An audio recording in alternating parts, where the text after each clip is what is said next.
دنیا بظاہر ترقی کے دور سے گزر رہی ہے، لیکن اب تک بہت سی تکلیفوں کے علاوہ نیند کا معمہ بھی حل نہیں ہو سکا۔ انسان کو کس وقت اور کس طرح سونا چاہیے، یہ سب صرف مذہب اسلام نے 1400 سال قبل واضح کیا۔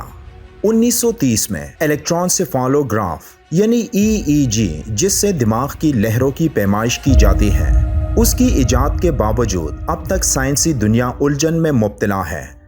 ایک تحقیق کے مطابق کئی ترقی یافتہ ممالک میں 50 سے 60% لوگوں کو سلیپ ڈس آرڈر یعنی نیند کے مسائل کا سامنا ہے، جس کیفیت کو انسومنیا کہا جاتا ہے، یعنی ایسی کیفیت جس میں نیند آتی ہی نہیں، یا اگر نیند آ جائے اور نیند کے دوران آنکھ کھل جائے تو تب دوبارہ سونا مشکل ہو جاتا ہے۔ پورا دن کام کرنے کے لیے ایک انسانی دماغ کو فریش رکھنا ضروری ہے، اور یہ ایک اچھی نیند سے ممکن ہے۔ لیکن جب ایک انسان نیند کی کمی کی وجہ سے ساری رات جاگ کر گزارے تو تب اس کا دماغ جو پورا دن بزی رہتا ہے، رات کو بھی اسے آرام نہیں ملتا، جس کا اثر ایک انسان کے جسم اور دماغ پر ہوتا ہے، جس سے اس کا دماغ صحیح طور پر سوچ نہیں پاتا اور انسان تھکا تھکا محسوس کر کے کوئی بھی کام نہیں کر پاتا۔ ایسی کیفیت میں مبتلا افراد کے لیے آج جدید دوائیں موجود ہیں، جن کے استعمال سے ان کو نیند تو آ جاتی ہے، لیکن پھر بھی وہ اس طرح فٹ نہیں رہ پاتے جیسے قدرتی طور پر نیند پوری کر کے ہو سکتے ہیں۔ کیونکہ اگر کوئی نیند کی وجہ سے تکلیف میں مبتلا ہوتا ہے تو جدید دواؤں میں مسکن یعنی سیڈیٹو ادویہ دی جاتی ہیں، جس سے صبح اٹھنے کے بعد غنودگی طاری رہتی ہے، اور یہ غنودگی پورا دن رہتی ہے، جس کی وجہ سے وہ انسان اپنے کام پر فوکس نہیں کر پاتا۔ اس مشینی ترقی کے دور میں اربوں کی تعداد میں لوگ نیند لینے کے صحیح طریقے کے متعلق علم نہ ہونے کی وجہ سے پریشان ہیں، بلکہ دنیا کا ہر دوسرا شخص کسی نہ کسی وقت اس تکلیف میں مبتلا رہتا ہے۔ تو آئیے دیکھتے ہیں کہ اس سلسلے میں سنت رسول صلی اللہ علیہ وآلہ وسلم ہمیں کیا رہنمائی فراہم کرتی ہے۔ حضرت براء بن عازب رضی اللہ تعالیٰ عنہ نے فرمایا کہ رسول کریم صلی اللہ علیہ وآلہ وسلم جب بستر پر آتے تو داہنی کروٹ پر سوتے تھے۔ حضور صلی اللہ علیہ وآلہ وسلم عام طور پر دائیں کروٹ پر آرام فرماتے تھے اور دایاں ہاتھ داہنے رخسار کے نیچے ہوتا۔ اس طریقے کی ترغیب آپ صلی اللہ علیہ وآلہ وسلم نے صحابہ کرام کو دی تھی۔ تو اب جانتے ہیں کہ اس انداز سے سونے کی سائنسی اہمیت کیا ہے۔ سائنس کہتی ہے کہ دائیں کروٹ پر سونے سے قلب یعنی دل پر زیادہ زور نہیں پڑتا، کیونکہ دوران خون کے عمل کے وقت قلب کے بائیں طرف کا حصہ دائیں کروٹ ہونے کی حالت میں بائیں طرف اوپر ہوتا ہے۔ اسے خون کو پمپ کرنے میں زور نہیں لگانا پڑتا، جس سے قلب پر کم دباؤ پڑتا ہے اور خون قلب سے نکل کر پورے جسم میں آسانی سے گردش کرتا ہے۔ ہم جب کھانا کھاتے ہیں تو وہ غذا منہ سے کھانے کی نالی یعنی ایسوفیگس سے معدے یعنی سٹومک میں آ جاتی ہے، اور معدے سے الگ ایک آنت کا حصہ یعنی ڈیوڈینم اور ساتھ میں پتا یعنی گال بلیڈر جگر سے ملتا ہے۔ دائیں طرف یہ اعضاء ہونے کی وجہ سے ہم داہنی کروٹ لیٹتے ہیں تو معدے کے اندر کی غذا آسانی سے آنت میں آ جائے گی۔ اس کے بعد نظام ہضم کے عمل میں جگر، پتا اور دوسری آنتیں حصہ لیں گی۔ یہ تمام کام دائیں جانب کروٹ لینے کی وجہ سے آسانی سے سر انجام پاتا ہے۔ غرض کے دائیں کروٹ پر لیٹنے سے نہ تو نظام ہضم پر زور پڑتا ہے اور نہ ہی قلب پر دباؤ پڑتا ہے۔ یہ دونوں عمل ٹھیک ہونے کی وجہ سے پھیپھڑے بھی صحیح طریقے سے عمل تنفس کا کام سر انجام دیں گے، اور اس کے ساتھ ہی ساتھ انسانی جسم کے باقی اعضاء بھی صحیح کام کریں گے۔ اب دیکھتے ہیں کہ ہمیں کس طرح لیٹنا نہیں چاہیے۔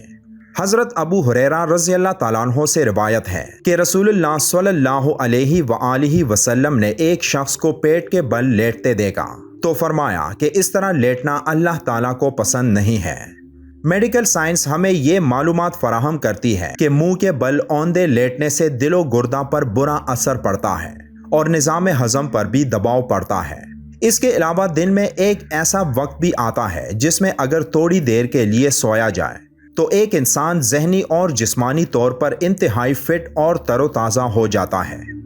دن کے اس ٹائم سونے کو کیلولا کہتے ہیں، جس پر آج جدید میڈیکل سائنس نے بھی کافی ریسرچ کے بعد اسے انسانی صحت کے لیے ایک بہترین طریقہ مانا ہے۔ یعنی دوپہر کے وقت کچھ دیر سونے کو کیلولا کہتے ہیں۔ جس کے بارے میں آپ صلی اللہ علیہ وآلہ وسلم نے فرمایا ہے کہ قیلولہ کرو کیونکہ شیطان قیلولہ نہیں کرتا۔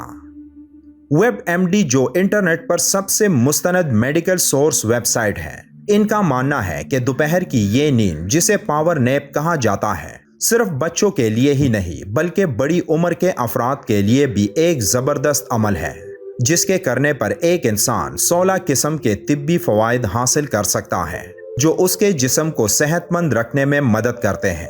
یعنی دن کے شروع کے حصے میں جب ایک انسان اپنے کام کاج میں مگن ہو جاتا ہے تو دوپہر تک وہ جو کچھ دیکھتا ہے، سیکھتا ہے اور کرتا ہے تو وہ سب اس کے دماغ میں سٹور ہو جاتا ہے،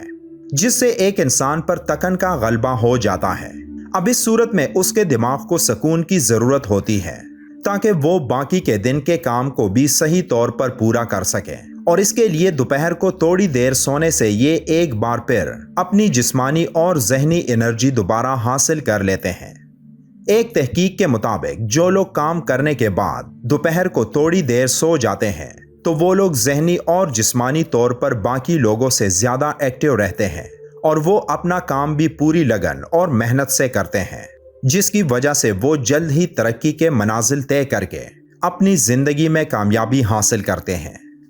ٹی وی اور انٹرنیٹ پر ہم ہر روز مختلف اشتہارات دیکھتے ہیں کہ کیسے ایک کپ کافی پینے سے ایک انسان انرجیٹک ہو جاتا ہے، لیکن میڈیکل سائنس کی ایک تحقیق کے مطابق زیادہ کافی پینے سے انسانی صحت پر کئی طرح کے منفی اثرات پڑتے ہیں، جس میں بڑی خامی یہ ہے کہ زیادہ کافی پینے سے ایک انسان میں چڑچڑا پن آ جاتا ہے اور وہ ہر وقت ایک ذہنی دباؤ اور پریشانی میں مبتلا ہوتا ہے۔ اس کے برعکس دوپہر کی نیند یعنی قیلولہ بغیر کسی منفی اثرات کے آپ کو انرجیٹک بناتی ہے۔ دوپہر کے وقت قیلولہ کرنا سنت نبوی صلی اللہ علیہ وآلہ وسلم ہے، اور جدید سائنس نے بھی اس کے بے شمار فائدے بیان کیے ہیں۔ میل آن لائن کے مطابق چینی سائنسدانوں نے اپنی نئی تحقیق میں بتایا ہے کہ دوپہر کے وقت قیلولہ انسان کی دماغی کارکردگی کو بڑھاتا، یادداشت کو تیز کرتا اور اسے ڈیمنیشیا جیسی ذہنی بیماریوں سے محفوظ کرنے میں اہم کردار ادا کرتا ہے۔ اسی طرح professor Jim Horne, director sleep research laboratory England کا کہنا ہے کہ دوپہر 2 سے 4 بجے تک انسانی جسم میں اتار چڑھاؤ یعنی تغیرات کا گہرا عمل ہوتا ہے، اس لیے زیادہ تر لوگوں پر اس وقت نیند کا غلبہ ہوتا ہے۔ چنانچہ پروفیسر جم ہارن تجویز کرتے ہیں کہ اگر دوپہر 20 منٹ تک سویا جائے تو کام کرنے کی قوت بڑھ جائے گی اور جسم میں چستی اور راحت محسوس ہوگی۔